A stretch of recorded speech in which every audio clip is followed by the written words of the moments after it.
அன்னைக்கு கதறினார்கள் திராவிடர்கள். ஐயோ நாடு நாசமாகி போனது என்றார்கள்.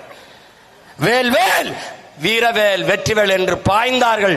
நானும் என் தம்பிதங்கள் நாம் தமிழர் பிள்ளைகளும் பதறி நான் திராவிடர். மறுபடி அப்பனும் மகனும் தூக்கினார்கள் வேல் வேல் வெற்றிவேல் என்று.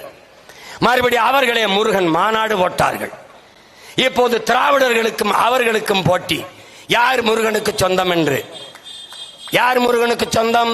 நீ எத்தனை ஆரோகரா போடு, எவ்வளவு காவடியை தூக்கு, எவ்வளவு அழகு குத்தி ஆடு, எத்தனை தீக்குழியும் மிதி, நீ குன்னக்குடிக்கு அன்னக்காவடி எடுத்தாலும் தலையிலான் என்று தண்ணியை குடித்தாலும், பெருமக்களே முருகா வீரவேல் வெற்றிவேல் என்று நீ முழக்கமிட்டால் முதலில் எங்கள் மூதாதை முருகன் முகமரும், பிறகு அவன் பேரன் இந்த சீமானின் முகம்தான் என் மக்களுக்கு நினைவில் வரும். அதைத்தான் எங்க அப்பா மணியரசன் அவர் கேட்கிற, நீ அங்கே முருகன் மாநாடு போடுவாய், முருகனுக்கு முன்பு அவன் தாய்மொழி தமிழிலே வழிபடுவாயா? அந்த கேள்வி எழுப்புமா?